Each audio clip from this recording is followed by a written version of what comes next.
So just in terms of a quick recap, we saw that the quantity speed, it is rate of change of distance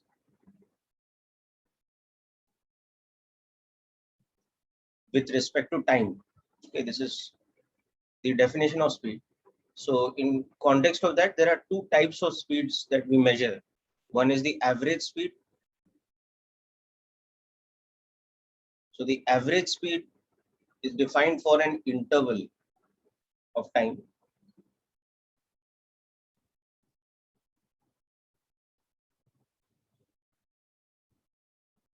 Let's say t equal to t1 to t2.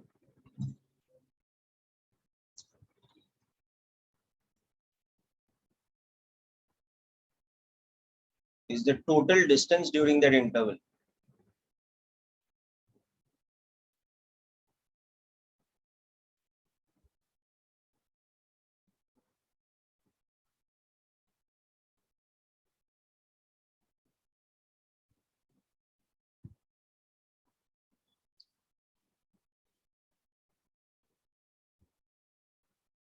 Divided by the total time.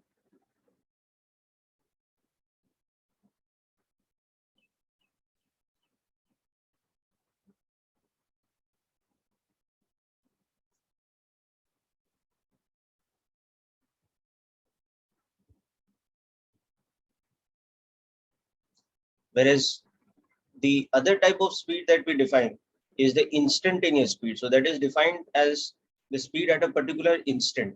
Instead of the speed over an interval of time from t1 to t2, we define it as the speed at a particular instant.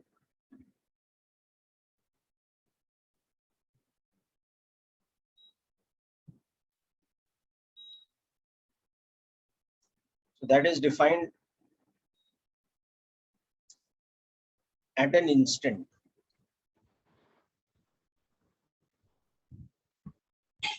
Of time. Okay. So how we define that? It is defined as the rate of distance with respect to time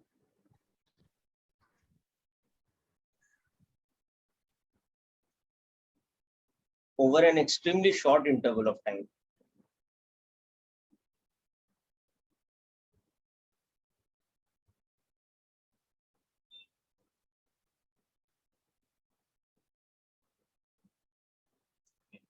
So this idea was a little bit more abstract. Okay, so we saw that we can define instantaneous speed as distance over time, okay, where the symbol delta stands for change. Okay, but with the condition that delta t should be very small. The smaller the value of delta t, the more accurate is our measurement of the instantaneous speed.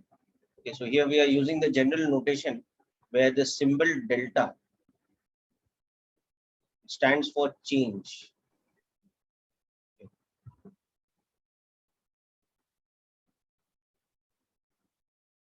So delta t is the change in time. Delta s is the change in distance. Like that. Okay. So these were two basic definitions that we were understanding in various different examples and various different contexts last time. Okay, so picking up from that point, now more or less everyone is present. So let's continue ahead with today's content. Okay. So we saw these two definitions and we also saw the geometric interpretation of these two definitions. Okay. So we saw that geometrically,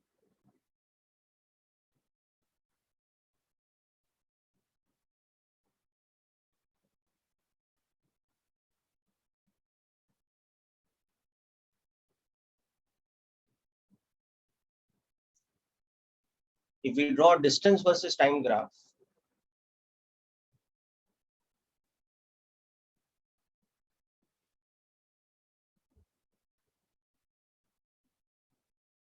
and in one case we want to interpret the average speed for a certain interval of time in that distance versus time graph. So these are both distance versus time graphs. let's say the distance versus time is varying like this.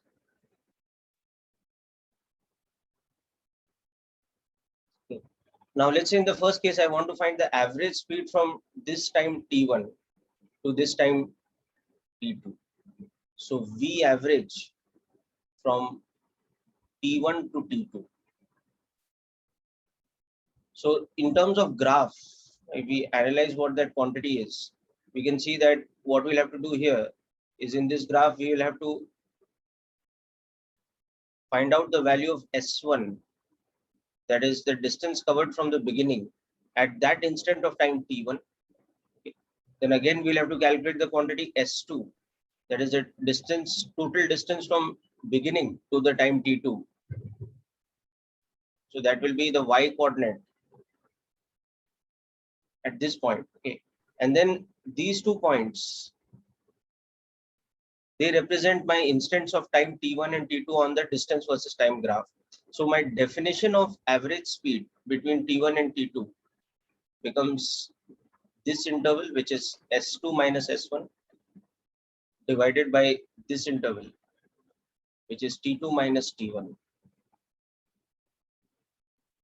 So what I noticed next is that if I join these two with a straight line, then it is nothing but the slope of that straight line.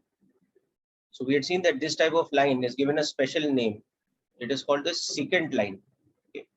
And therefore, the geometrical way of representing or interpreting what is average speed is that it is the slope of the secant line. Because if this angle is theta, you can see that it is tan theta for the secant line. So V average, which is S2 minus S1 upon T2 minus T1 for this interval, it becomes equal to slope of the secant line,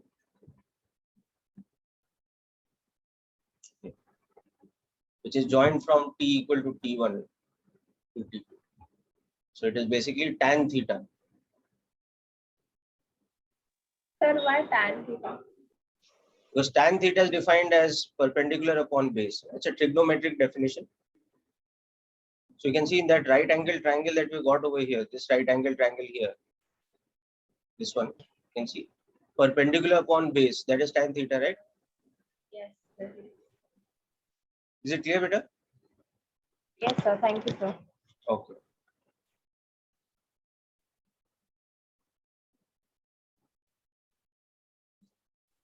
Om Joshi, just to answer your question, here we are talking about speed and not velocity, because we are talking about the scalar quantity of distance with respect to time and not the vector quantity of displacement with respect to time. Okay, velocity is something a bit more technical compared to speed. So we will be talking about velocity a little bit further on in physics when we come to the chapter of kinematics. So right now we are just talking about speed, which is distance versus time. Okay, technically, since you have started vectors, I guess you will understand that velocity is denoted with a vector symbol v, whereas speed is denoted with a scalar symbol. So this symbol is velocity, whereas this symbol is speed. Okay, because one is a vector and the other is a scalar. Okay, now let's come to the interpretation of instantaneous speed. So for example, if I'm talking about instantaneous speed at this point of time t,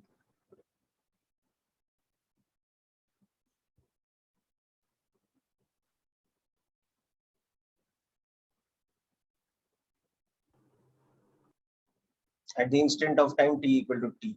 So how do we interpret that geometrically? So we see that at this point of time, the object is at a certain distance from the starting point. Now we want to calculate the rate at which it's covering distance, but for a very short interval of time. That was the definition of it. Okay. So what we have to do is so that's where the definition becomes quite abstract. So we have to zoom into this graph as much as possible. Okay. And we have to look at another instant of time, which is very close to the first one. So let's say we have to look at this next point of time over here.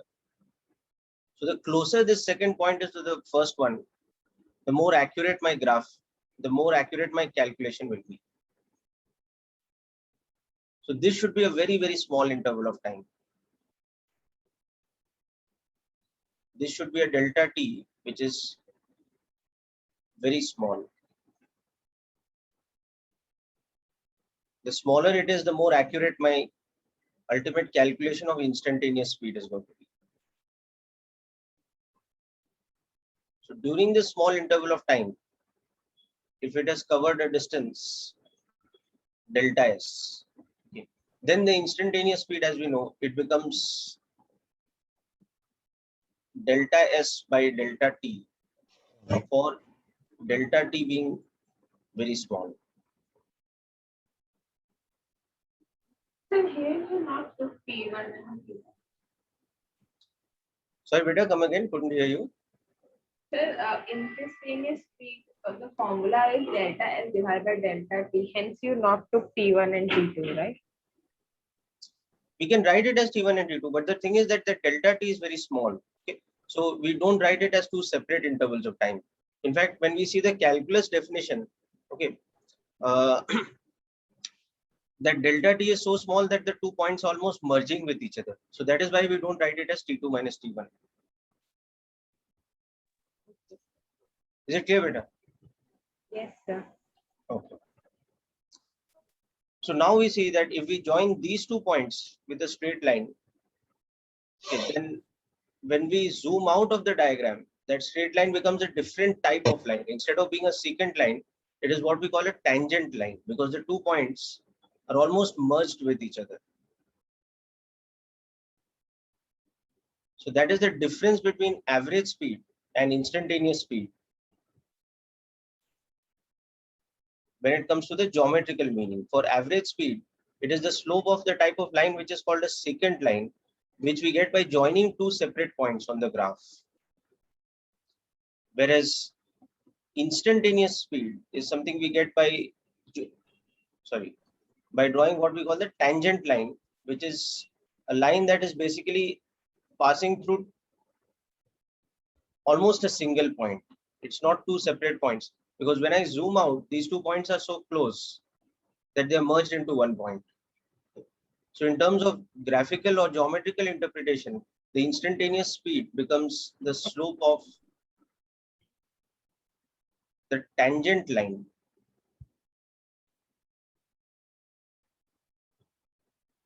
Okay, drawn at that point, which So represents t equal to t. Yes. over here, the delta t, so we have to take the measurement just a slightly above, like near the t. Yes, we have to take it as close as possible to t. Okay. And then the value of delta t would be t2 minus t1. Yes, that is true in this graph. In this graph, you can see it is a large interval of time. So it is t2 minus t1. But in this graph, we cannot define this as 2 separate instants. You're understanding? Because delta t is extremely small. Okay, sir. So we'll take the value of the second line which we have drawn to define the delta t. Yes. Okay, sir. Okay. Sir, Yes. when you say delta T is extremely small, do you put some benchmark that the delta T should not surpass this much time? Yes, we do put a benchmark, and that is where the calculus definition will come in just now. Okay, we will see. Okay, sir. Okay.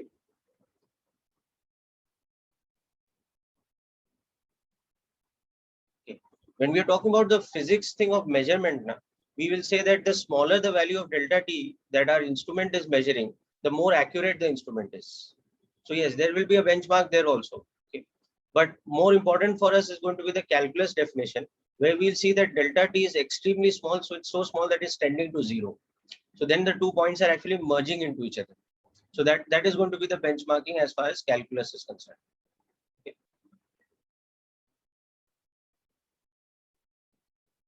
So here what is happening is that delta t should be an extremely small interval of time.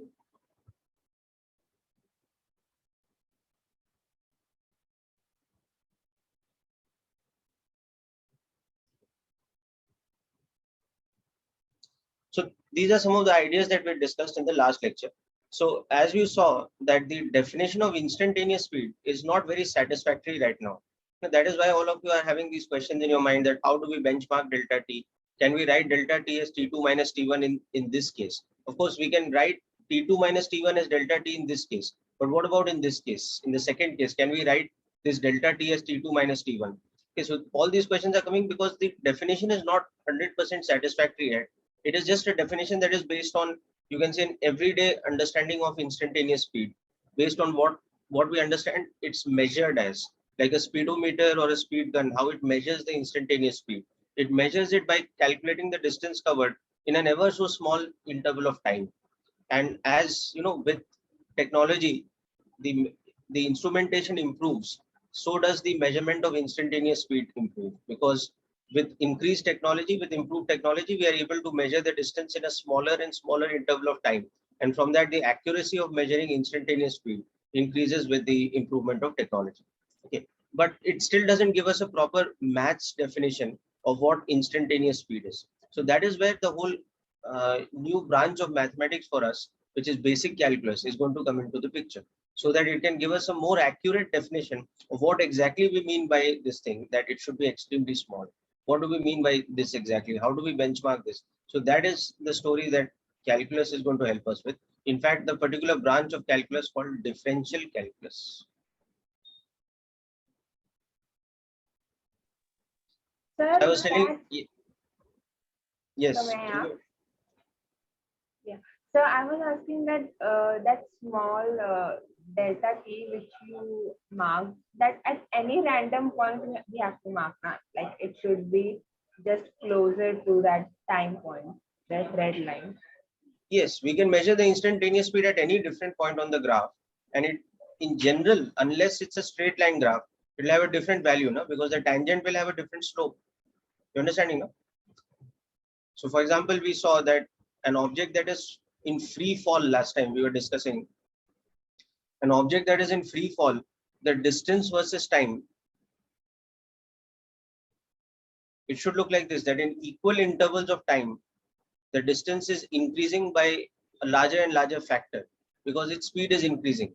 So you can see here that if I draw the tangent at this point, I'll get a different slope. If I draw the tangent at this point, I'll get a larger slope. If I draw the tangent here, I'll get a larger slope. So this is an example where instantaneous speed is increasing with time. Okay, sir. Understood now?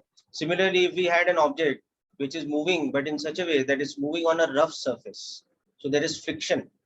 So it should have a decelerated motion. So there, if we observe, the graph might be something like this. The curvature of the graph of distance with time might be like this. So if I measure the speed at this instant, is the slope of this tangent. If I measure the speed at a later instant, you can see the slope has decreased. And after some time, the slope has probably even become zero by the time we come here, because the object has stopped. So this is an example of something which is decelerated because its speed is decreasing. Whereas this is an example of something accelerated because its speed is increasing. Okay, is the concept clear, Pihu? Yes, sir. Okay. Yes, so last time I was telling you that this is the very issue that Newton was thinking about when he started to develop the differential calculus thing, that you look at an object which is in free fall, and what you notice is that in successive intervals of time, it's covering more and more distance. So what can we say about the instantaneous speed? It must be a quantity which is like the slope of this tangent, which is increasing with respect to time. So if I knew the formula of distance in terms of time, how would I develop the formula of the speed? So that was the question that he was thinking about when the whole business of differential calculus started to take place in his mind. Okay. And of course, there was also another very important contributor along with him called Leibniz. So Newton and Leibniz are the two people who are attributed with the development of calculus in general, at least the early part of calculus. Okay. So today we will start with the official understanding of calculus. So we'll see the first part of calculus deals with the rate of change called differential calculus. So differential calculus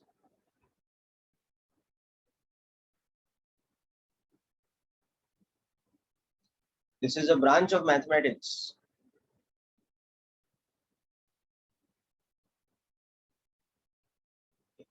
that deals with rate of change, the very thing that we are thinking about. Okay, but now the rate of change could be of any quantity with respect to any other quantity. It's not just speed. So for example, we know that rate of change of distance with respect to time, that is speed.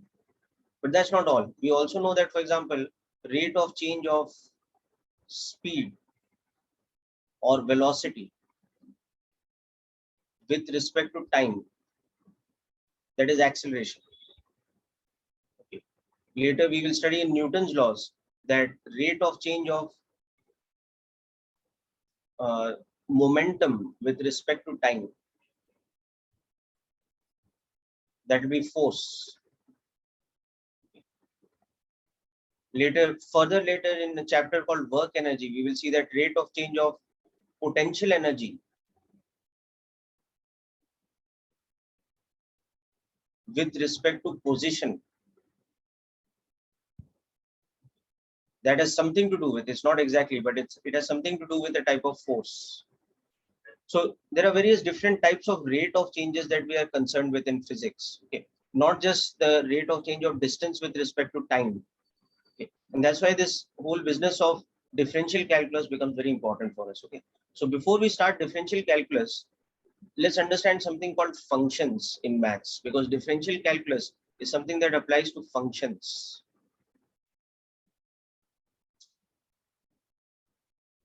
Can anybody tell me what a function is? Or can anybody give me an example of a function?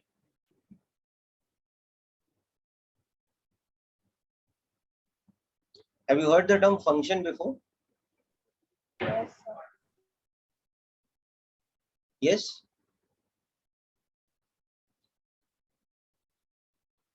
Okay, have you heard the term relation in maths? Yes, sir.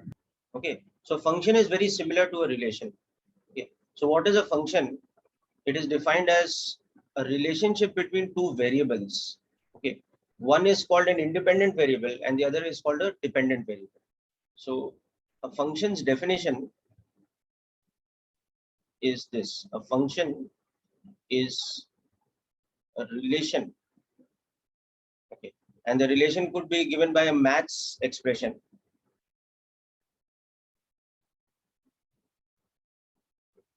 between an independent variable, typically we take that as x in notation, and a dependent variable,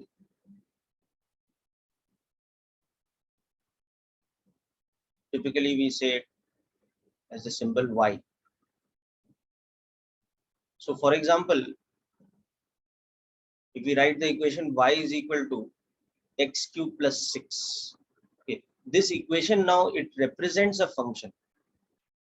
This equation represents a function,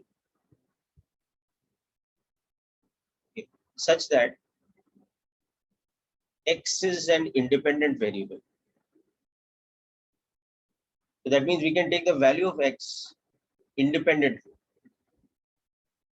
without worrying about the value of y. Okay, and y becomes the dependent variable. That means the value of y depends on what value of x we have taken. Okay. So according to this function, if x's value is taken as 0, then y's value should become 6, because that is the definition of the function. Okay. It's just an example function I've given you. There are many different types of function possible. If x's value I take it as 1, then you can see that y's value is becoming 7. If I take x's value as, for example, -1, you can see y's value is becoming 5. If I take x's value as 2, you can see y's value is becoming 8 plus 2. So that is, 8 plus 6. So that is 14. But if I take x's value as -2, you can see y's value is becoming minus of 8 plus 6. So that is -2, and so on and so forth. So you can see that we can take x's value we can select it independently. This is selected independently, okay, or you can say freely. But the moment we select x as value, now y's value is dependent on the value of x that we have chosen.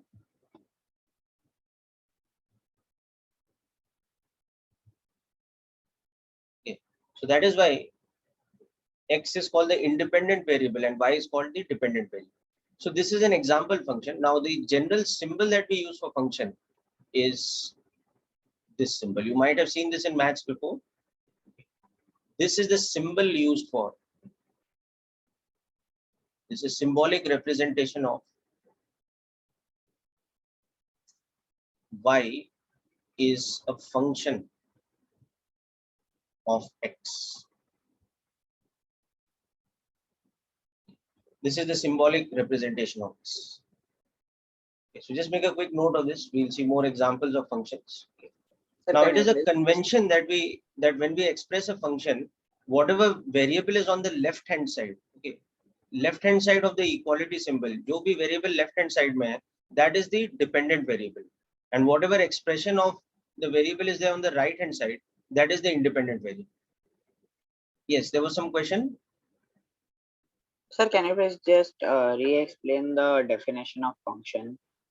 Yes, Just a function the is a definition. function is a mathematical relationship or a maths equation, you can say, which defines the relationship, okay, between two variables x and y.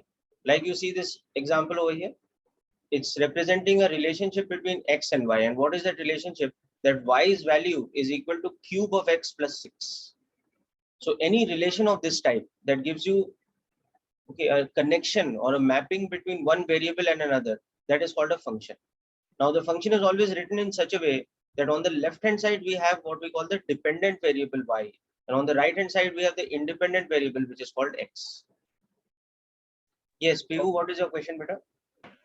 Sir, so it is not compulsory now that here for this equation you have said that y is dependent and x is independent, but Yes. x can also be dependent, so it can be vice versa. No? Not if the function is representing, I mean, not if the equation is representing a function. That is what I told you, that by convention in a function, whatever is on the left hand side is the dependent variable, whatever is on the right hand side is the independent variable. You understanding, beta?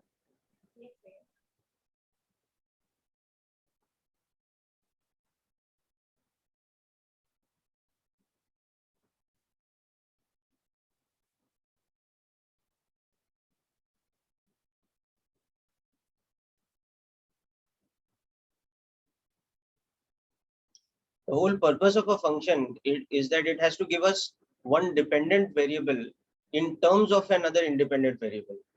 Okay. So the notation of a function is very fixed, that on the left hand side we always have to represent the dependent variable, and on the right hand side we always have to represent the independent variable.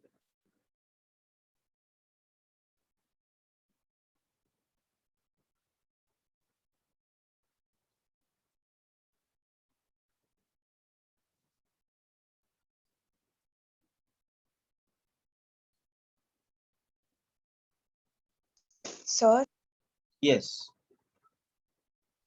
aren't we supposed to write this? Yeah, you can make a brief note of this. I'll be sending you the PDF notes of the whiteboard also, like I've sent in the last lecture. But you can make a brief note of this definition, which is why I'm waiting for you to write down.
Okay, so now next let's look at some examples of types of functions.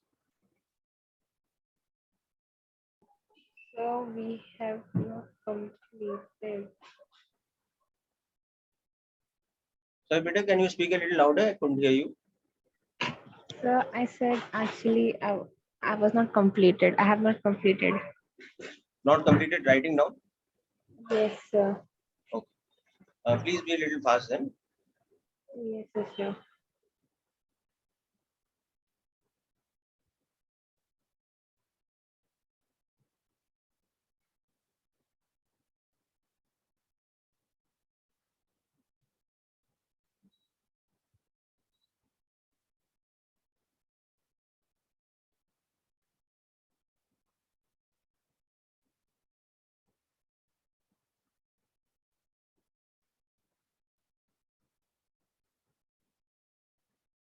Done, sir.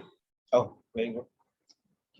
So hope all of you understood this convention that we use when we write a function, that whatever variable is on the left hand side, that is called the dependent variable, and whatever variable is on the right hand side, that is called the independent variable. Okay. So this is the convention for functions. Of course, in a maths equation, we can always write it another way also. But a particular type of maths equation represents a function. And what is that maths equation? The one that relates the independent variable with the dependent variable. It's a relationship between two variables, one which is called independent and the other which is called dependent. So by convention, we have to always write the dependent variable on the left hand side and the independent variable's expression on the right hand side. Okay. It's just a matter of convention that we use, so that in the equation we have clarity. Okay, when we look at the equation, we understand that okay, which one is the dependent variable, which is the independent variable. So for example, if I have written something like this, that s is equal to 5t plus 6t square. So the moment I know that this is representing a function, I know that this is s as a function of t. So here t is the independent variable because its expression is on the right hand side, and s is the dependent variable because it's written on the left hand side. And now this equation above, it represents the function of the dependent variable s in terms of the independent variable t. So for the sake of that clarity, that when we look at the equation, we should know which one is dependent and which one is independent. We always follow this convention that left hand side of the equality symbol, it has the dependent variable, and right hand side, it has the expression or the function of the independent variable. So in this case, the function is 5t plus 6t square. Okay. So further as examples, let's look at some different types of functions.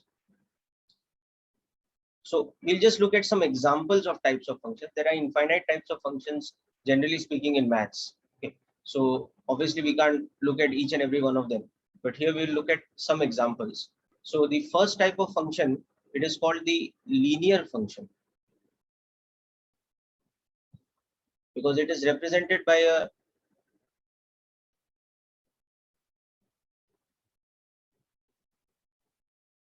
linear equation. So an example of that would be, let's say, y is equal to 2x plus 3, or y is equal to 4 minus 2x, or y is equal to, let's say, 3x minus 2. These are all examples of linear function. So the general formula of linear function, or the general expression for linear function, is y is equal to mx plus c, where m and c are constants. And x is the independent variable.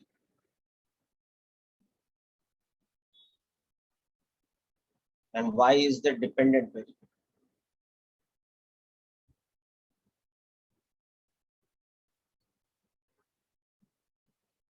Now, the one important factor about the linear function is that its graph is a straight line.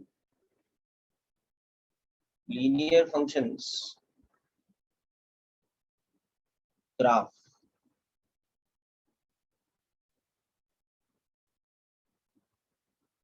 is a straight line. Okay, so that is a very important special property you can say that the linear function has, that when we plot the graph wherein we take our independent variable on the horizontal axis, so x is the horizontal axis and y, which is our dependent variable, is the vertical axis, then if we are talking about a linear function, then the graph will always look like a straight line. This is an example of a linear function with a positive slope.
Sir, only because the graph has a straight line, hence it is called a linear equation. Yes, that is one reason why the name given is linear function, because the graph is a line. Okay. But from this point onwards, we should always remember that what is the general formula of a linear function? It is a formula of the type mx plus c. Now, that means on the right hand side, there is a constant term and there is another term which is a constant multiplied by x. But there should be no term like x square or x cube or any other relationship of x. Okay. Such a function is called a linear function. Okay, sir. So that is how we recognize a linear function.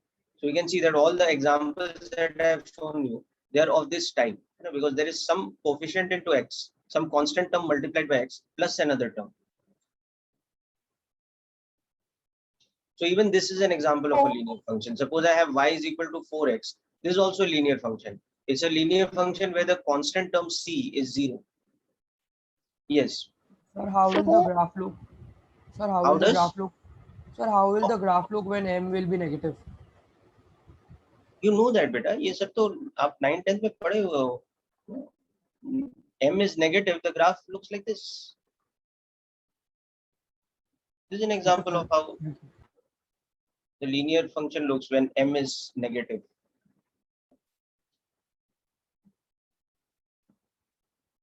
So the highest आप degree of coordinate geometry में पढ़े हो ना बेटा linear function. Straight line का graph तो आपने पढ़ा है ना कोऑर्डिनेट ज्योमेट्री में. Yes, sir. Yes, sir. So you are aware of these things. Yes. Yes, beta. What was your question? so the highest degree of the equation should be 1. Yes, you can say the highest degree of an equation is 1 if it is a linear function. Okay. Now next example of a function we'll see is what is called a quadratic function. Now this will be extremely important for us in physics examples in future. Quadratic functions are ones where the degree is 2. So the general equation of a quadratic function, or you can say general formula, is like this: y is equal to ax square plus bx plus c. Okay, this should not be confused with the equation ax square plus bx plus c is equal to 0. Okay, that is for two specific values of x when the right hand side becomes 0. This is the function where y is the dependent variable which depends on the independent variables, like this, where a, b and c are constants.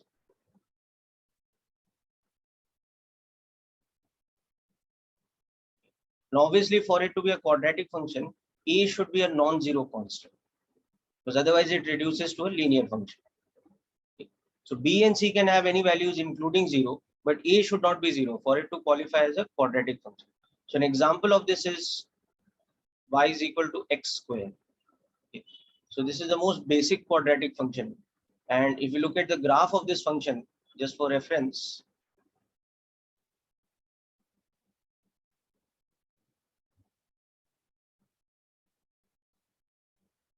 you will see that the graph of y is equal to x square looks like this kind of a shape.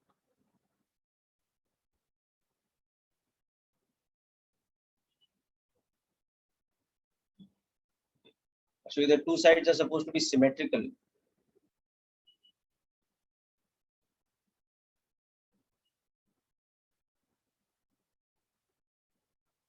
So you can see that at x equal to 1 or minus 1, the value of y is 1. At x equal to 2 or minus 2,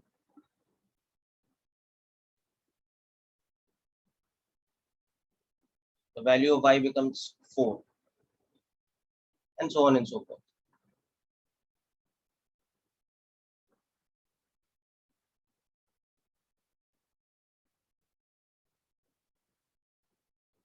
Yes. So this curve now represents the function y equal to x square. So in general, the shape of these graphs, they are called parabolic. Okay. Quadratic functions have graphs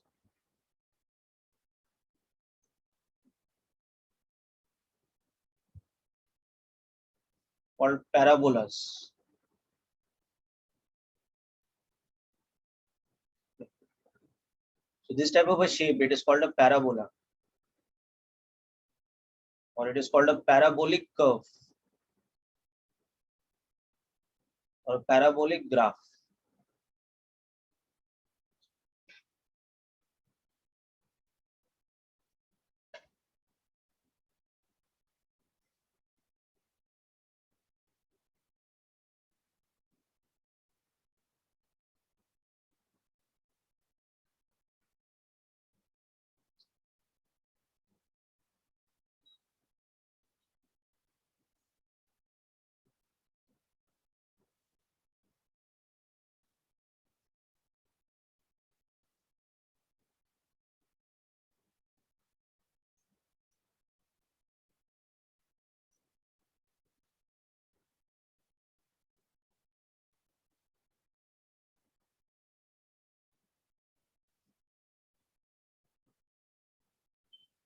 Okay, similarly, we have cubic functions.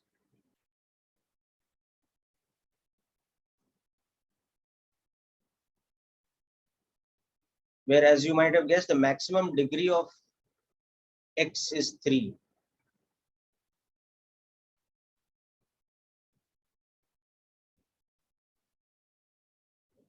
So A should be non-zero.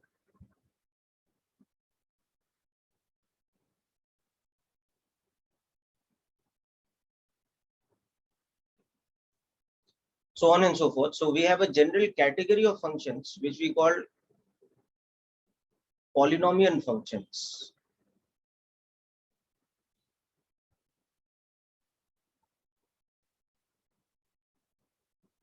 Polynomial functions are represented by a general equation which is what we call a power series of x.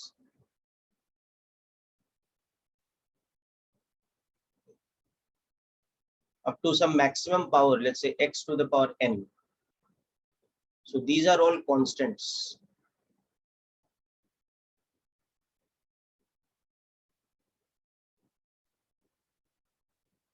And n is called the degree of the polynomial.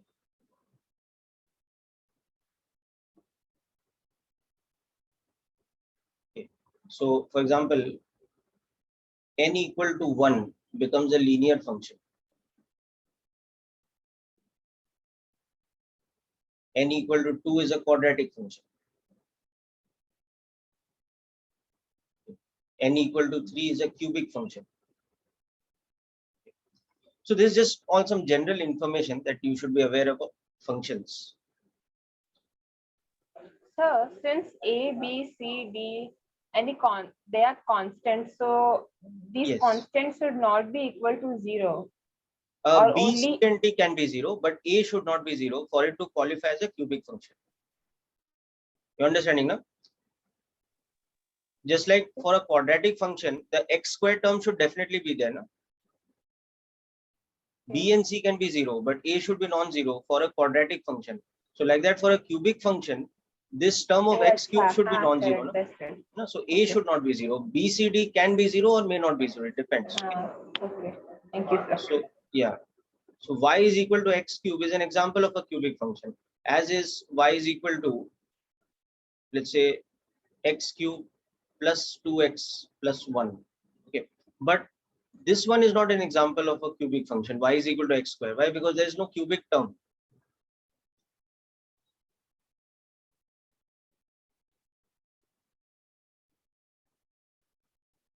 Okay, so nothing big over here. This is just a matter of nomenclature. Okay, so like we have polynomial functions, linear function, quadratic and cubic functions are special cases of polynomial functions. Okay. Similarly, we also have trigonometric functions. Sir, I did not note the previous one down. Can you Sir, please? can you scroll it, sir? Okay, you haven't finished writing. Okay, just make a quick note of it. Okay.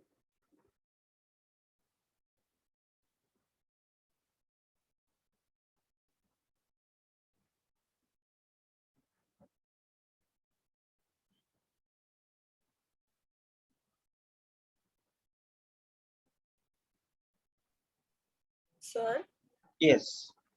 so you have written like A, B, C, D are constants. So what do you mean by constants?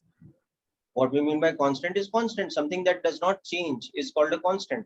Where something that can vary is called a variable. They are two different things, right? X is a variable because you can Yes, see that we can take any value of x, like 1, 2, 3, or in between 1 and 2, there are infinite number of real numbers. Okay. But for example, in this equation, y is equal to x square. I've taken the value of a as 1, the value of b and c as 0.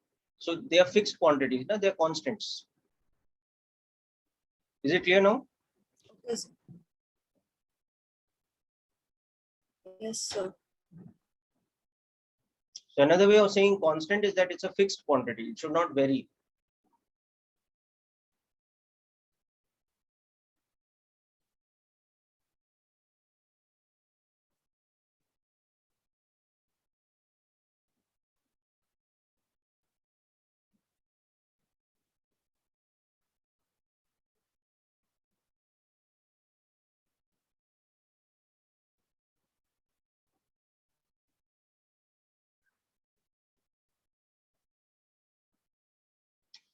Okay. Now, all functions need not be polynomial in nature. For example, we have trigonometric functions.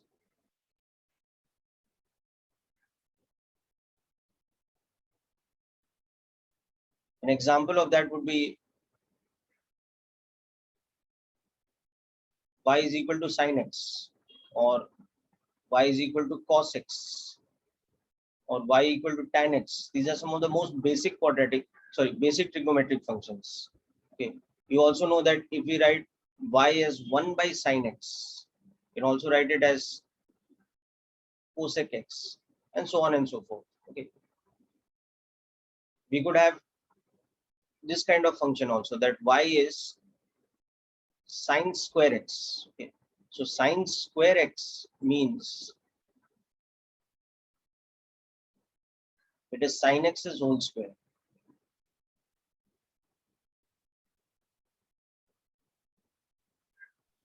Sir, only sine square it is. The whole sin x square it is. It is not. So how can we write that sine square x is equal to sin x? This is the meaning of sine square x. It is sin x's value whole square. Okay. So here, if I take the value of x as, let's say, pi by 2 or 90 degrees, it means that the value of y is sine pi by 2 squared. So that is 1 squared. Okay. If I take x as, let's say, pi by 6 or 30 degrees, the value of y will become sine square pi by 6. So that is 1 by 2 whole squared, or 1 by 4, which I can also write as 0.25. So that is the meaning of the expression sine square x. And this is just an example of trigonometric function. Is it clear now? Yes, sir.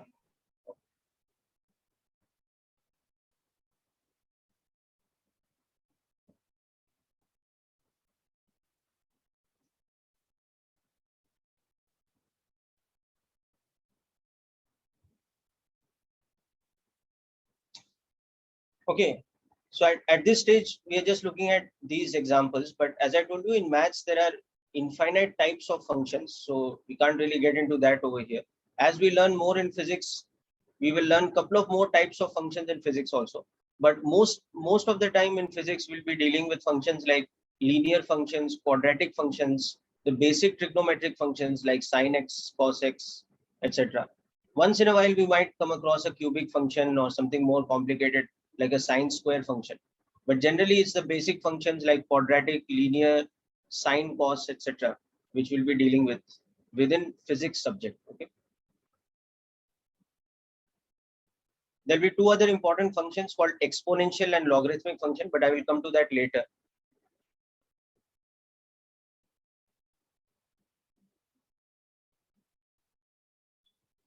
So now let's move on to the very important. Okay, please be a little quick in writing now.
Done, sir.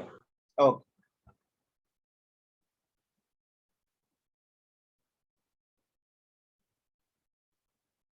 okay. Now we come to the really important part. Once we have understood what functions are, we come to differential calculus, or the whole concept of rate of change.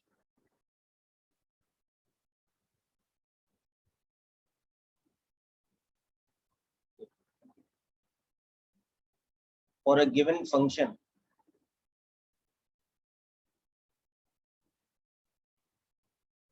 y is equal to fx.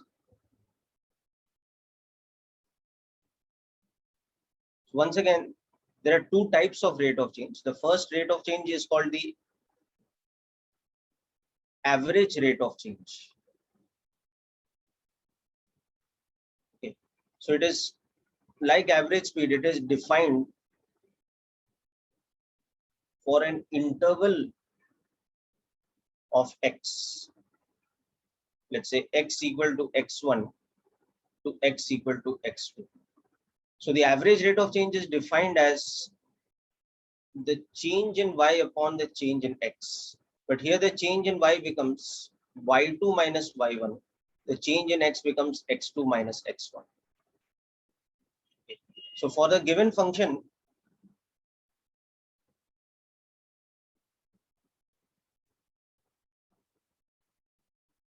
y is equal to fx. Okay. At x equal to x1, the value of y becomes y1, which is nothing but the value of the function at x1. Okay.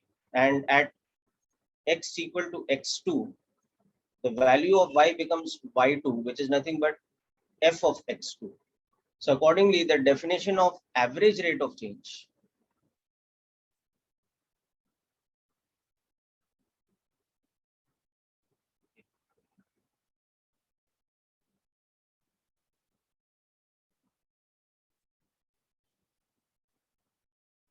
this becomes f of x2 minus f of x1 divided by x2 minus x1. Okay, so before you write all this down, let's look at a quick example to understand this. We have the function, let's say, x square plus 2x. Okay, and I ask you, find the average rate of change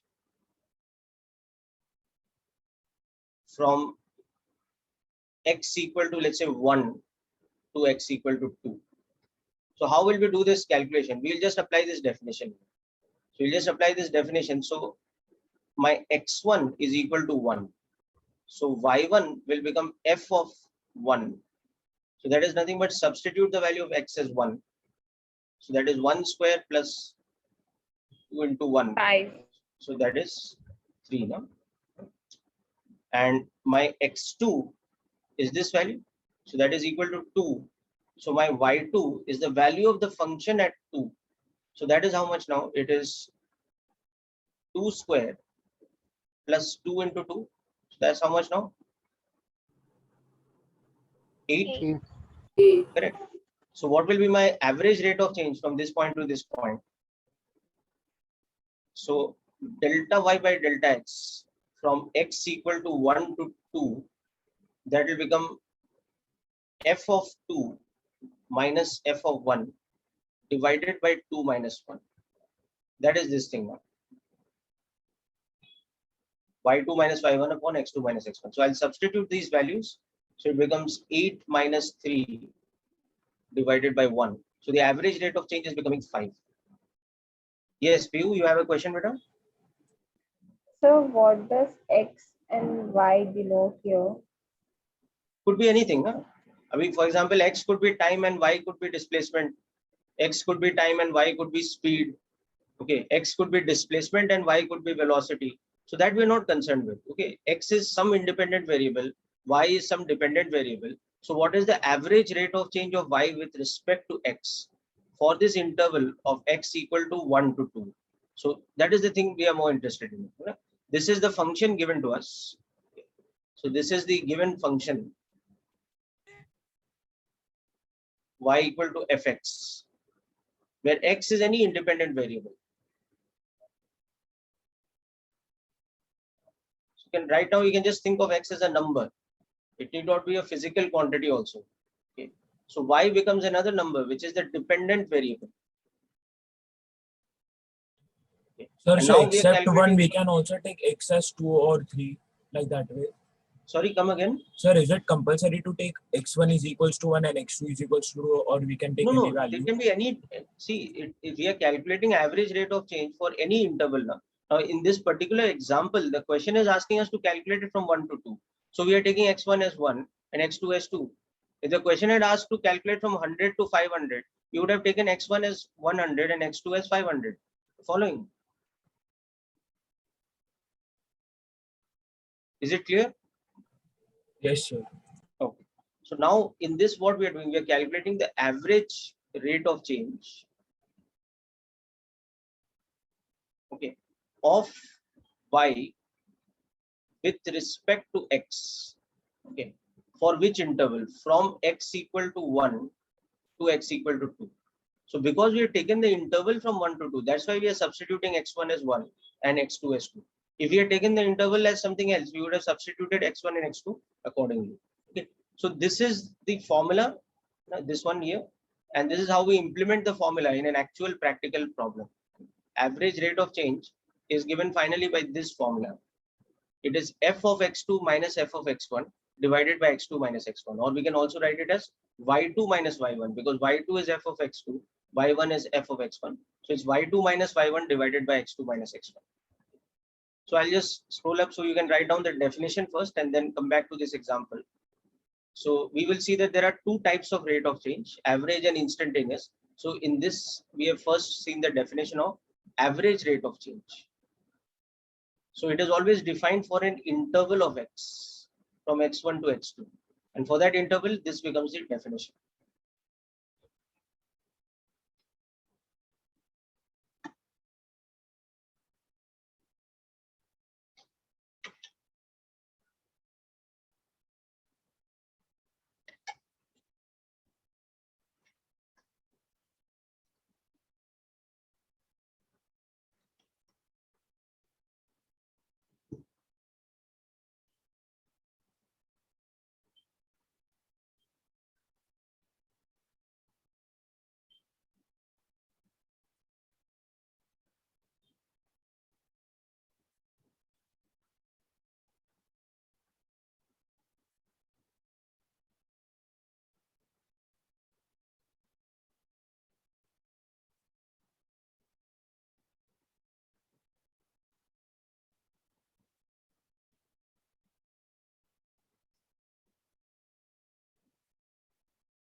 So Yes.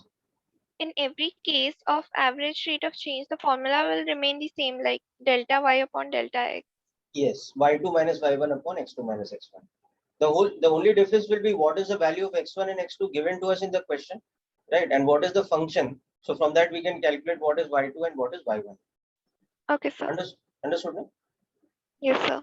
So the formula is general, only the values we have to substitute according to the question asked.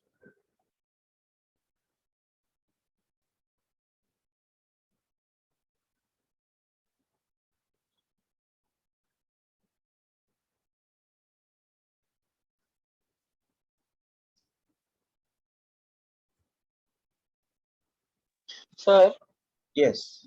uh, the red box where you've written f x2 minus f x1, you've Yes. done that to get the value of y in the terms of x, right? Yes, exactly. No? Y's values will always be in terms of x, no? Because y is dependent variable. Dependent variable. Thank you.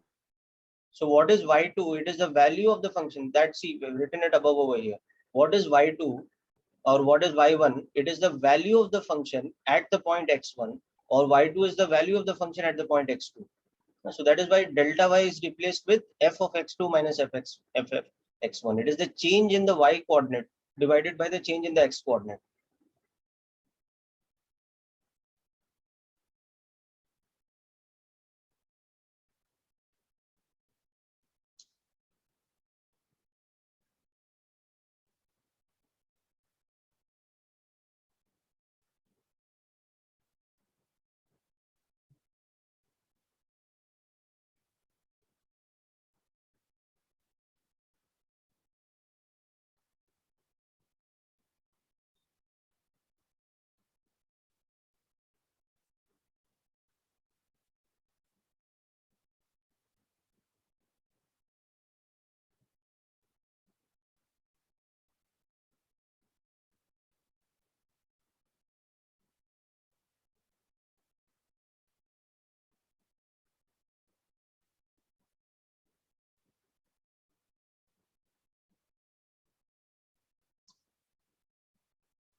Okay, so if you finish writing down this example, then try out another question. Sir, wait. So those who have finished writing down this example can try out this next one yourself. So given a function,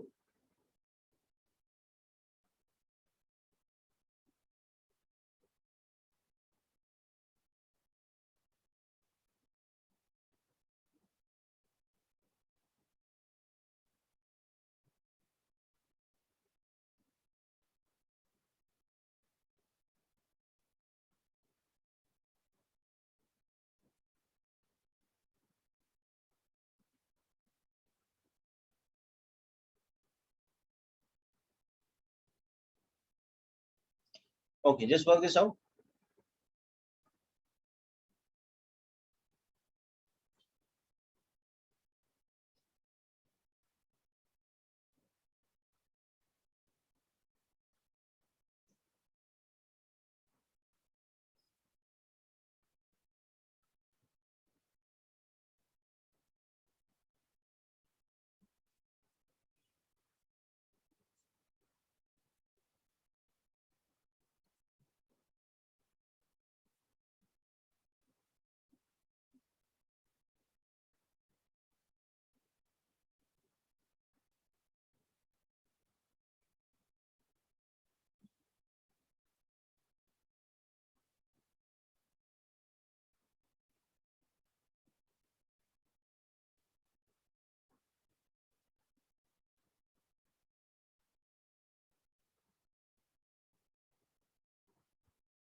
So done.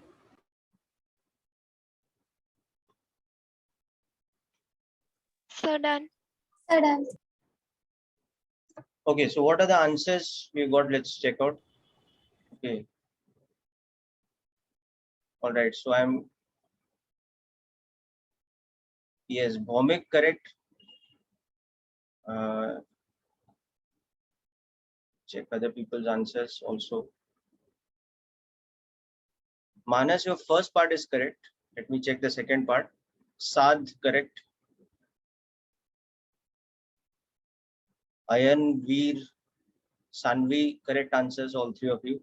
Niyati, correct, both parts. Okay, so let's quickly understand how to do this calculation. So for example, the A part, okay, so the function is 2x cube minus 3x, okay, and we want to find average rate of change from x1 is equal to 0 to x2 equal to 2. So this average rate of change is y2 minus y1 upon x2 minus x1. So we can see that y1 will be f of x1, which will be over here. How much? It will be 0. Whereas y2 will be f of x2, which will be 2 into 2 cube minus 3 into 2. Okay, so that is 16 minus 6 or 10. Okay, so this is my y2, this is my y1. Okay, so this thing will become 10 minus 0 upon 2 minus 0. So the average rate of change becomes 5.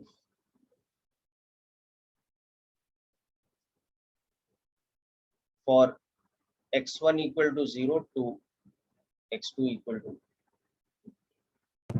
Sir मतलब substitute करके formula लगाना है ना? Exactly, na, I told you there's a formula for average rate of change, okay? And that formula is this only, that delta y by delta x, the average rate of change is this, which is f of x2 minus f of x1. So every time for average rate of change, we have to use this formula only, nothing else. Okay, only the function is given to us in the question and the values are given to us, x1 and x2. So here x1 is 2, so y1 is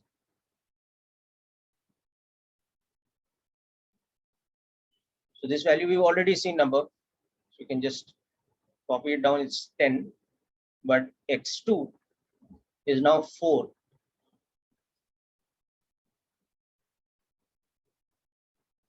So 2 into 4 cube minus 3 into 4. So how much is that coming out to be now? 64 into 2, so that is 128 minus 12. So that will give us a value of 16. Okay.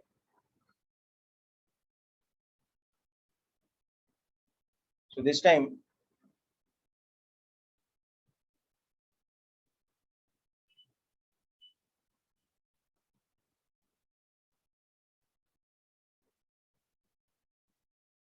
so it will come out to be 116 minus 10, y2 minus y1 upon x2 minus x1, which is 4 minus 2.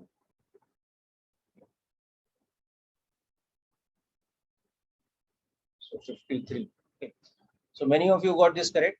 All you have to do was substitute. So it's quite simple. Okay.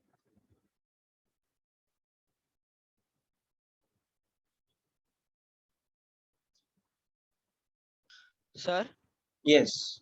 for the first example, sorry, here the A1, Yeah. here we did not write y2 as f into x2, मतलब fx2. Why so? You've written ना, देख ना, यहाँ पे लिखा ना. So this you've just skipped a step of writing that, right? Where I've skipped it, I've substituted this only. In the ना, end, यहाँ in the यहीं end, से तो in the end. substitute किया है ना. यहीं से Okay, तो fine. substitute किया है ना. यहीं से तो Okay. substitute.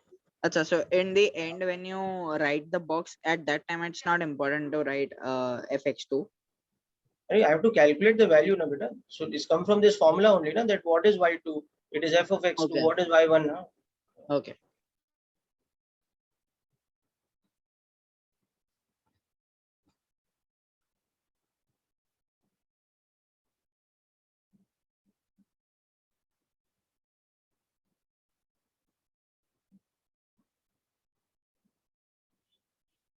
Okay. So this is about average rate of change. Now again, Sir, if you can you look at, please? yes, tell me. Beta. Yes. Sir, can you please show? Please scroll up a bit. Actually, I couldn't see.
Okay, finished.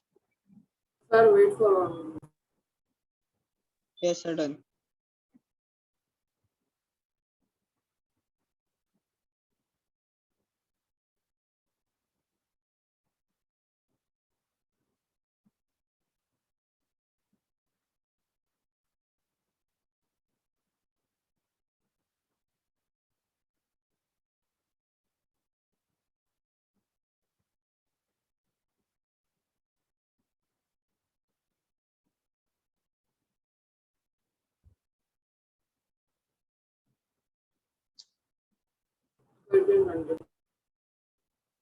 Okay, so now let's come to instantaneous rate of change, the second type of rate of change.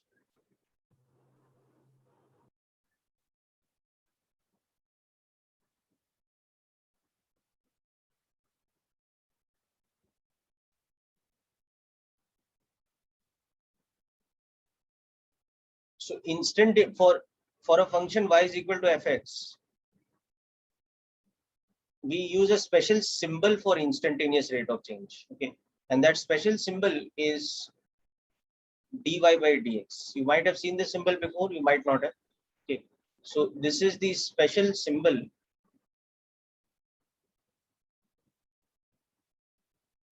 for instantaneous rate of change.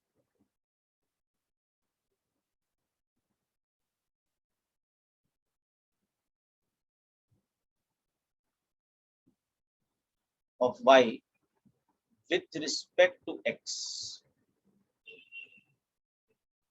Now, what is the definition of this instantaneous rate of change? And this is the proper definition now by differential calculus method.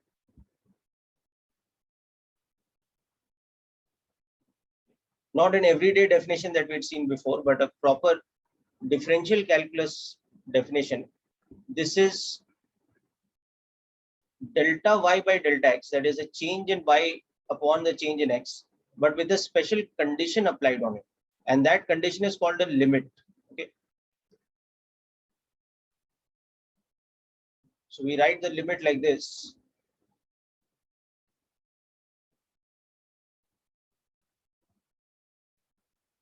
Delta x is tending to 0. So this becomes the definition of instantaneous rate of change. So here, this term, limit delta x tending to 0, is the special condition that delta x is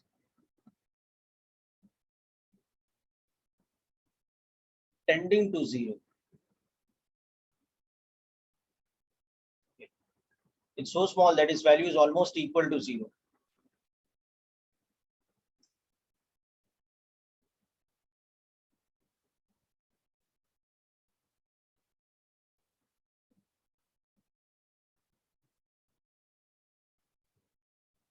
So means dy upon dx in that x value is 0. No, dy by dx is a symbol used for the special term called instantaneous rate of change. Now, what is instantaneous rate of change? It is change in y upon change in x for a very, very small change in x. Very small in terms that it is tending to 0.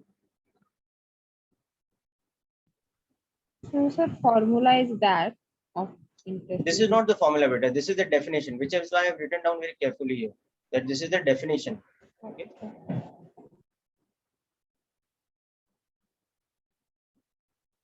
It is change in y divided by change in x for a special condition, which is called a limit. And that special condition is that limit delta x tends to 0. That means delta x is so small that its value tends to 0. Okay.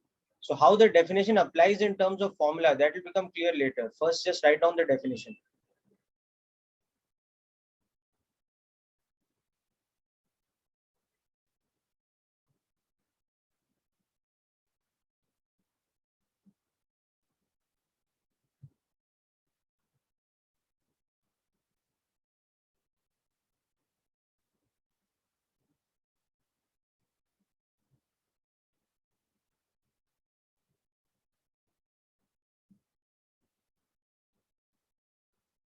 Yes, so I'm to answer your question, d on its own does not have any meaning. Okay, dy by dx has a meaning, and that meaning is written for you over here. It is the special symbol used for this term, instantaneous rate of change of y with respect to x. Okay, sir.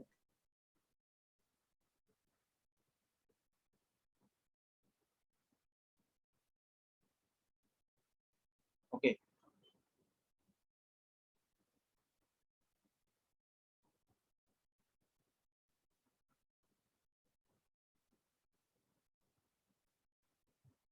So now we will develop formulae for this quantity also for different types of functions. But before we do that, let's try to understand the meaning of this definition better with an example. Okay.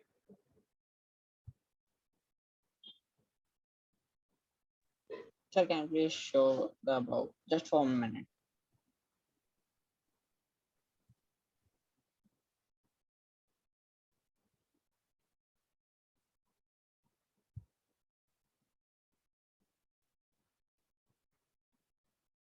Okay, done. 1 second.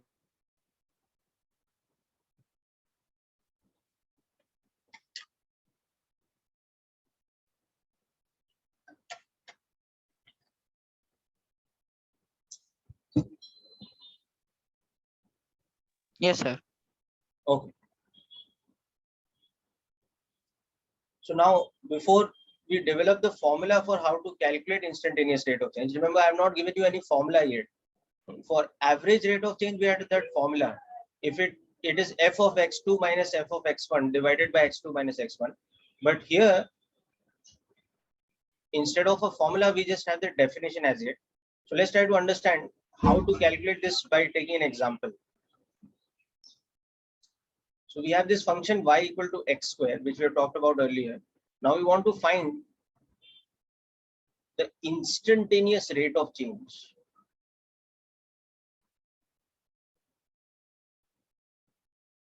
Okay. Dy by dx at the point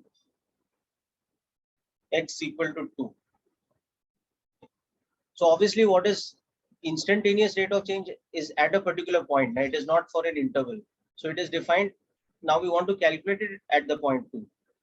So let's first try to understand that in terms of graph, what we are trying to do over here. Okay, we just first try to interpret that in terms of graph, what we are trying to do by calculating instantaneous rate of change. So we had seen the graph of this function earlier.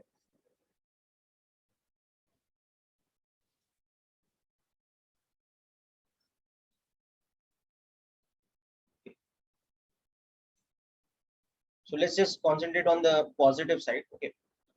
So for example, at the value 1, the value of the graph was, the value of y was 1. But by the time we came to 2, it jumped to 4. So that is the formula of the function. Y is equal to x square. Now what we want to do over here is we want to find instantaneous rate of change at the point 2 now. So let's go back to earlier what we had understood about instantaneous rate of change when we talked about speed. Okay, then we'll come back to our definition here. So what we meant there is that we have to calculate the change in y upon the change in x for a very, very small interval of x. So let's interpret that over here. So now what we have to do is we have to take like the next consecutive point, so that the distance between these 2 points is tending to 0.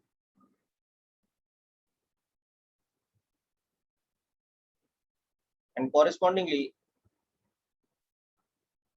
So this is what you want to give.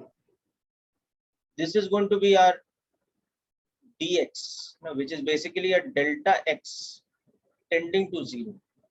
Okay. So this is what we mean by extremely small interval. And accordingly, this is going to be our dy. So the instantaneous rate of change is going to be the slope of the tangent. If we join these 2 points with a straight line, whatever slope this straight line will have, that is the instantaneous rate of change according to the graphical meaning or according to the geometrical meaning.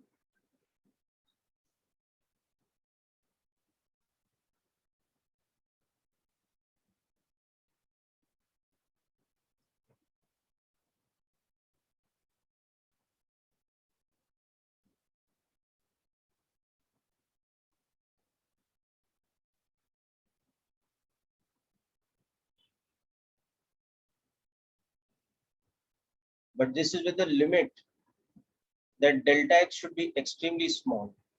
So basically what we are doing here, this is equal to the slope of the tangent at the given point.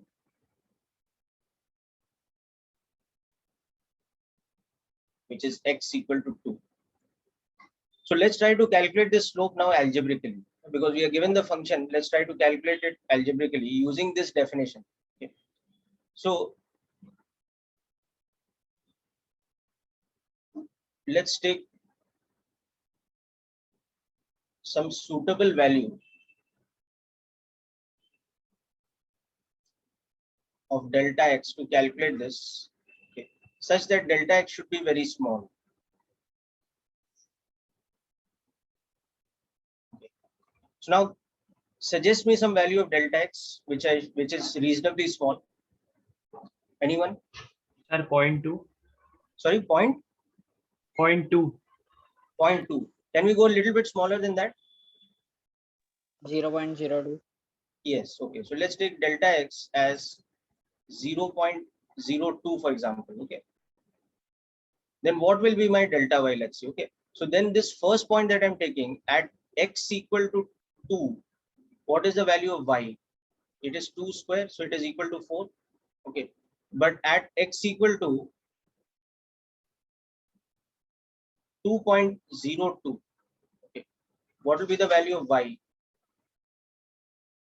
2.02 whole square. So can somebody calculate this and tell me how much it is?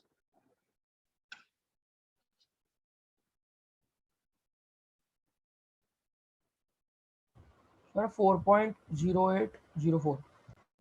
4.0804. 4.0804. Okay.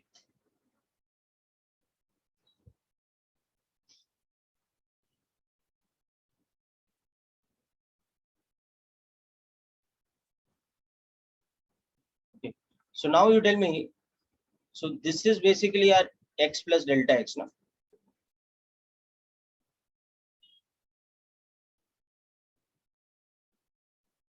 Because we are taking delta x equal to 0.02. So correspondingly, this is our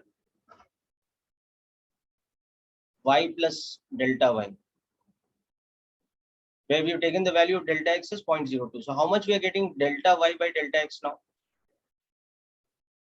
We are getting 4.804 minus 4 upon 2.02 minus 2.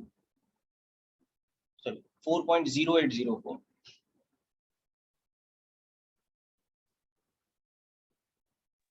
So this way you are putting off average. Little louder, please, but I can't hear you. So this so you are putting of average formula type. Yeah, we are doing average only, but we are taking small interval, no? Which is why I said, no, suggest some suitably small value of delta x. It's not yet tending to 0, but I'm just saying suggest some suitable small value. So how much it is coming? It's nearly coming equal to 4. It's 4.01, so we can say it's nearly 4. Is this calculation clear so far? Yes, sir. Okay. Sir, Yes. sir, you have written x is equal to 2 and y is equal to 2x. Yeah, I understood that. But the second statement, why have you taken x plus delta x? Because I'm calculating rate of change, na beta. Okay, sir. Yes, understood. Samjha na? So for that, I need to take the next value of x. Na? So I've taken this value as 2, but the next value I've taken after an interval of how much? 0.02. Okay. So after an interval of 0.02, x has become 2.02. So what has y become? Y has become 4.0804. So Yes, for sir. this small interval of 0.02, is reasonably small. It may not be tending to 0, but it's reasonably small. I'm getting the value of delta y by delta x as 4.01. Correct? So far everybody is clear with it? Yes, sir. Okay. Yes, sir. Now let's take an even smaller value of delta x. Okay. Now instead let's take delta x as 0.001.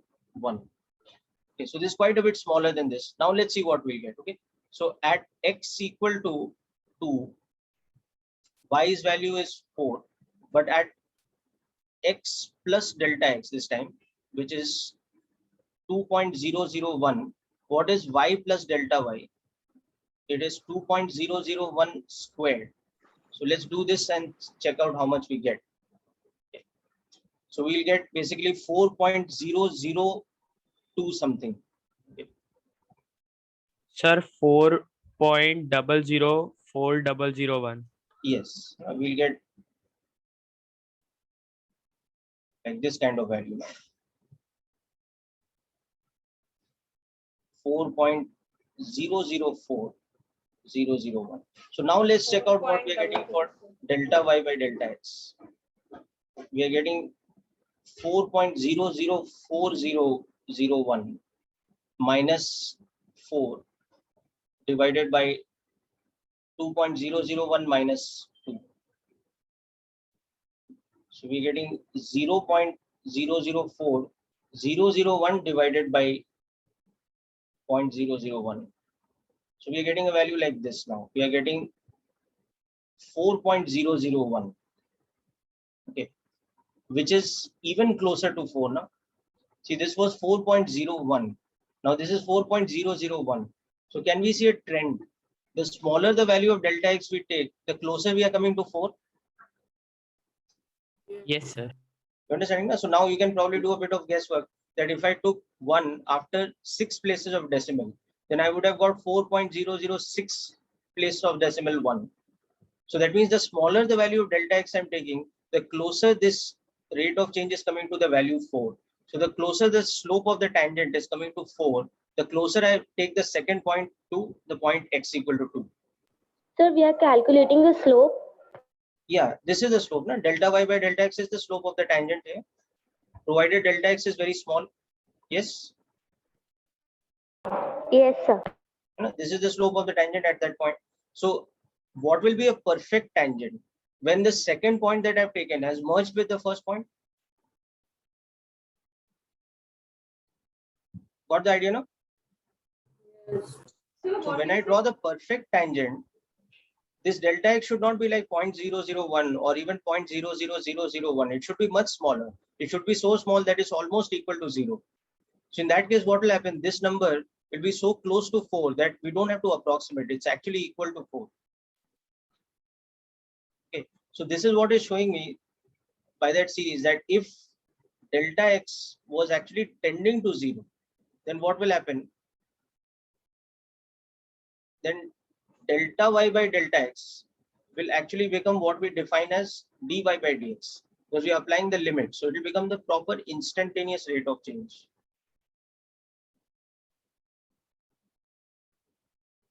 Okay. And this will become exactly equal to 4 at the point x equal to 2. Okay. So is this calculation clear to all of you? Yes, sir. So there is no formula for. Sorry? So there is no formula for this. As yet, we have not developed the formula. I told you, I'm showing you this value with a set of calculations using the definition. Okay, don't worry about the formula. It will come with time. Yes. So it depends on us. What value do we take for delta x? Yes, actually, see, when we come to calculus, when we come to dy by dx, we have to take delta x tending to 0. We should not take it as 0.02 or 0.001 or something like that. We should take it as tending to 0. But here as an example, I've shown you that the smaller the value of delta x I take, the closer I will come to 4. Are you understanding the point, beta? Yes, sir. Okay. So now let's see how we will actually calculate it when it's tending to 0. How will I calculate this when I take delta x tending to 0? Okay. So now let us look at dy by dx for the function y is equal to x square at any point, any arbitrary point x equal to x. How we'll calculate that? We'll calculate this from the definition that dy by dx is the limit delta x tending to 0. I'll just take a few minutes extra today because we had a delay in the start. Okay, so I'll finish in another 10 minutes or so. Okay. So limit delta x tending to 0, delta y by delta x. Okay. So how we'll do this over here? So what is delta y? It is the change in the function.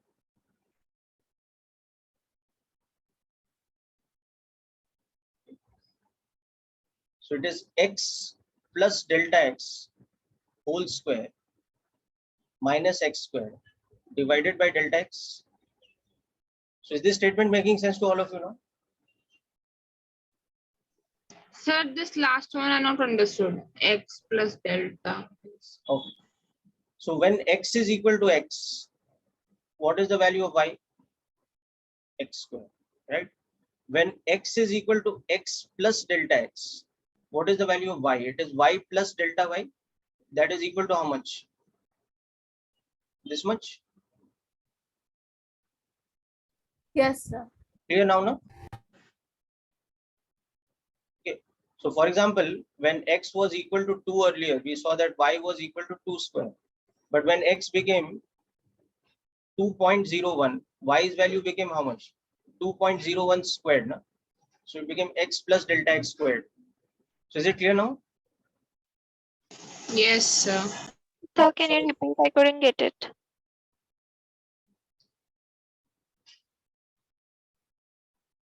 Okay. What is the quantity delta y? It is the change in y, isn't it? Okay. So when x is equal to x, what is the value of y? According to the formula of the function c. This is the formula of the function for me. So what is the value of y? It is x square. Okay. But when I change the value of x to x plus delta x, what does the value of y become? It becomes y plus delta y. So that becomes how much? I've changed x to x plus delta x. Huh? So to substitute it in the function, so it becomes x plus delta x whole square. Is it clear now? Yes, sir. One person at a time, please, beta. Is it clear? But sir, why is it y plus delta y? Because the value of y has changed, ना बेटा? X को मैंने x plus delta x बना दिया, तो y नहीं change होगा to y plus delta y. Okay, sir, got it. Got it now? See, this is your graph. Okay. So at some point x, you have a value y. But now when I change the value of x to x plus delta x, the value of y is changing to y plus delta y. No? Yes, sir. Okay. So now what is delta y by delta x? It is this new value of y minus the old value of y. So the new value of y is what? It is x plus delta x. What is the old value of y? It's x squared divided by the change in x. So is this expression clear now? Yes, sir. Okay. But now what we are doing, see, in this expression, we have to apply this condition that delta x is tending to 0. So if I apply this condition, what I have to do? I have to bring this point very close to the first point. So when I bring it very close to the first point, I have to calculate what this ratio is of delta y by delta x. So let's see how we get that. Okay.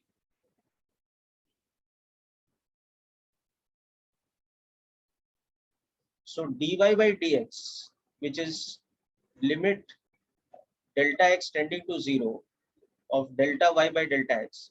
Now it has become this expression. It has become limit delta x tending to 0 of x plus delta x whole square minus x square. Now can you tell me how to simplify this expression? How can I simplify the numerator? Sir, a plus b and a minus b. A square minus b Yes, square. I can do that. One is I can use this expression that a square minus b square is a plus b into a minus b. ये भी कर सकता हूँ मैं. Okay. Or the other thing is I can also expand this. No? I can use a plus b whole square formula. This is also possible. I can use either of these two here. So let me go with the second method. Let me expand this term. So this is equal to limit delta x tending to 0 x square plus 2x delta x plus delta x square minus x square divided by delta x. Okay, is it clear what we have done here? We expanded this using this formula. So in the numerator, see what happens, x square cancels out. So we get limit delta x tending to 0 2x delta x plus delta x square upon delta x. Okay. Now I can take delta x common in the numerator. Yes, sir.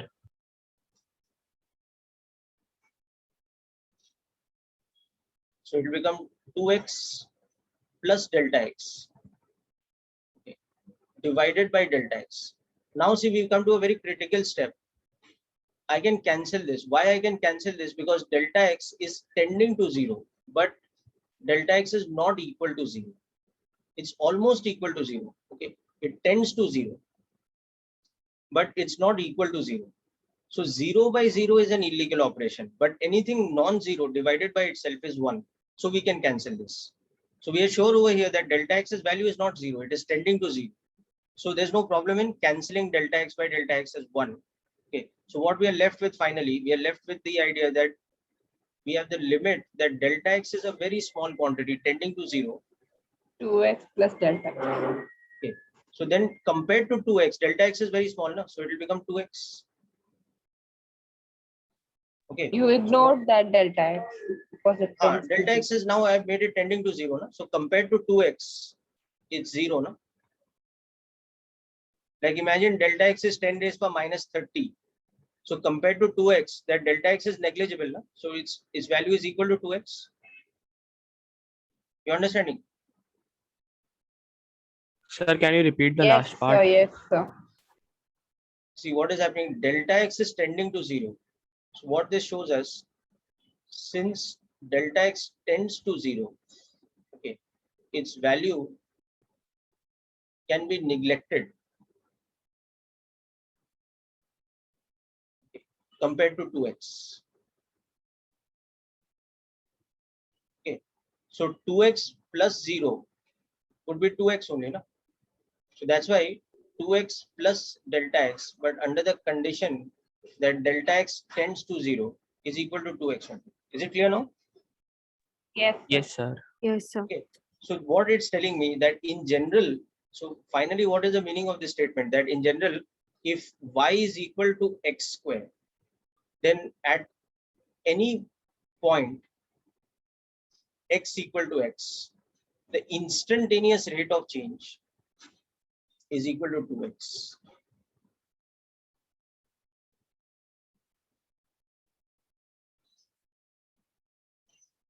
Is equal to 2x.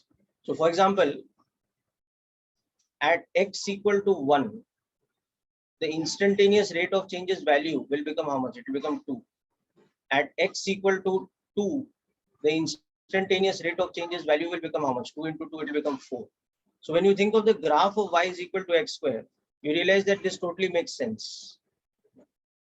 Because the graph had a curvature like this now. So if I'm calculating the instantaneous rate of change at 1, it is the slope of this kind of a tangent line.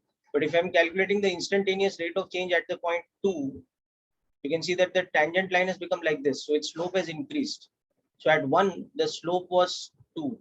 At 2, the slope has become 4. Sir, y is equals to x square. So x is equals to 1, then dy upon dx will be 1 only, na? Sorry, slower please. Come again. Y is equal to x square. Yes. So sir, x is equals to 1. So here dy upon dx will be 1 only, no? No. फिर क्या point हुआ वो सारा calculation दिखाने का? ये जो पूरा हमने कैलकुलेशन किया है इसका कोई मीनिंग ही नहीं रहा if you say something like that. This whole thing that we've done, what we have shown, that what is dy by dx in general? It is 2x, no? 2x. If we have the function y is equal to x square, then at any point x, the value of y is x square. But at any point x plus delta x, the value is x plus delta x whole square. So what is dy by dx? It is this change, delta y, divided by delta x, but with the condition that delta x is tending to 0. Okay. So this change in the numerator becomes x plus delta x whole square minus x square. So when you calculate that and divide that by delta x, it comes out to be how much? 2x plus delta x, but delta x is tending to 0. So that means this dy by dx, this instantaneous rate of change, what is its value? It's 2x, no? Have you understood now, beta? Yes. So what is the meaning of this? That if I draw the tangent at the point x equal to 1, the slope of the tangent at that point should be equal to how much? It should be equal to 2. If I draw the tangent at the point x equal to 2, what is the slope of the tangent at x equal to 2? It should be 4. We can only apply it when y is equals to x square, no? Yes, obviously, you know, we are doing it for this particular function, no? Y is equal to x square. Now you notice that this value that we have got, does it agree with the calculation we had done earlier? This type of calculation, see? When we had taken manual values of delta x, instead of delta x tending to 0, we had taken delta x first as 0.02. So we had got the slope as how much? 4.01. Then we changed the value of delta x to 0.001. We got the slope as actually how much? 4.001. So this actually showed us that if we take delta x as tending to 0, extremely small, then what will happen? The slope will become exactly equal to 4. So have you understood the correlation between this that we've done here and the general value 2x that we got below over here? Yes, sir. Yes, Sir. Yes. Sir, so first at the derivation, we don't take delta x as 0, but at the end we take it as tend to be 0 and then we neglect it, right? Yes. In fact, delta x is not equal to 0. See, that's a very important point over here. Here also I've shown you, it's not equal to 0. It is tending to 0. Have you understood the point? Yes, sir. Okay. So that is why when we resolve this, when we simplify this, and we come to a step like this, that we can directly compare delta x with something else, then we can say its value is negligible. But in the direct expression, is there any point in saying that delta x is tending to 0 right now here? No, because then we'll get 0 by 0, which is undefined. Yes, sir. Understood? Okay. So now see, through this method, which is by applying the definition that for the function y equal to x square. Okay. This is limit. So from now on, we'll use the symbol LIM for limit. Okay. So this is limit delta y by delta x. So this became what? Limit delta x tending to 0, x plus delta x whole square minus x square divided by delta x. And then we went on to solve this, and we were able to show that dy by dx is equal to x square. Okay. Now, obviously, this is a lengthy process. So that's where the formula of differential calculus comes in. So when we look at, in the next lecture, when we are going to look at the formula of differential calculus, we'll see that instead, if we took y as x cube, we would have got dy by dx as 3x square. Okay. If we take y as x to the power 4 and do this kind of calculation again, we'll get dy by dx as 4x cube. It will show us a trend that in general, if y is equal to x to the power n, then we have a formula that instantaneous rate of change is n into x to the power n minus 1. Just a small correction here, that this is 2x. So you can see here that in this formula, if I substitute n equal to 1, I'll get this. If I substitute n equal to 2, sorry, I'll get this. If I substitute n equal to 4, I'll get this. So in general, any power of x, when we differentiate it, or when we find dy by dx for x to the power some n, is given by this formula, that it is that power n into x to the power n minus 1. So differentiation of x square or dy by dx for y equal to x square becomes what? It becomes n, which is 2, into x to the power n minus 1, which is 2 minus 1. So it becomes 2x. Similarly, here you can see it becomes 3 into the x to the power 3 minus 1. So that's 3x square. Here it becomes 4 into x to the power 4 minus 1. So that's 4x cubed. Okay. So that's what we will look at in more detail in the next lecture coming up. That when we differentiate or when we find the instantaneous rate of change for any y equal to x to the power n, it is given by this particular formula. Is it clear now? Yes. Yeah. Okay. So we will stop at this point here today, and we'll continue from this point next time onwards. So the important thing in today's lecture is when you go through the notes and everything, and today's lecture I'll be giving a small assignment also. So the important thing in today's lecture is that you understand first of all functions. Okay. And from functions you understand what is average rate of change.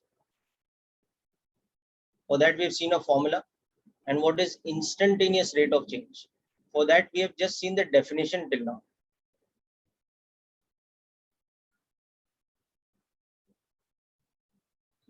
For this, we have seen the definition and the formula.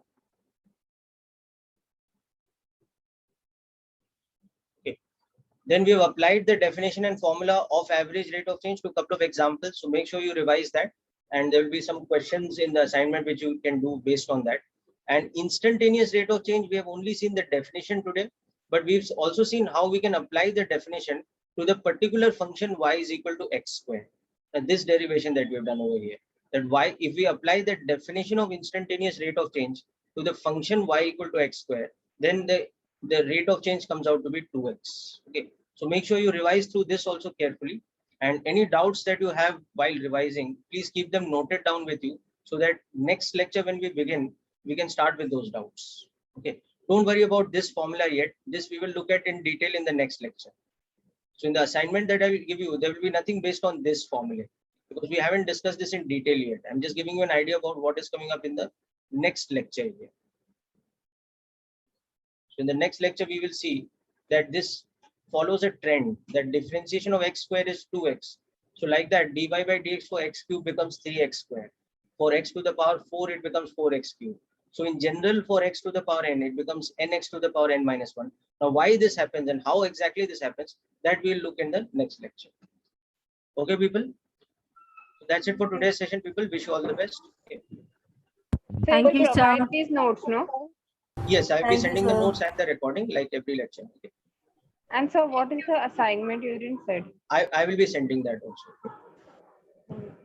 Okay, so thank you, sir. Have a nice day. Thank you, sir. Okay. Bye. Bye. Thank you, sir.